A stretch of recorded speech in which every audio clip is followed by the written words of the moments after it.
যারা আমাকে অনেক ভালোবাসে, মানে সত্যি সত্যিই যারা জানে, আমাকে বারবার বলছে নশোবা অনেক বড় সমস্যায় পড়তে যাচ্ছিস, আমরা জানি তুই অনেক ইমোশনাল।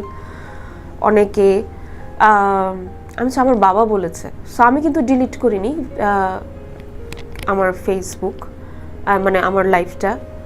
13 মিনিটের মাথায় আমার সব কিছুই হ্যাক হয়ে গেছিলো এবং তারপরে আমার হাতে কিছুই ছিল না।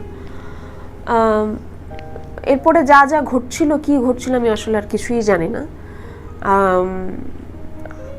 মানে আমি বললাম তো যে ওই একটি মানুষ আমাকে আরেকটা জিনিস উনি আমাকে বলেছিলেন, যখন আমাকে নিয়ে যাওয়ার পর ওনার সাথে যখন আমার প্রথম দেখা হয়, উনি আমাকে বলেছিলেন যে কোনো চাপে পড়ে কোনো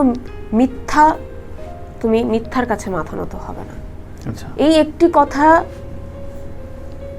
আবারও আমি একদম অক্ষরে অক্ষরে পালন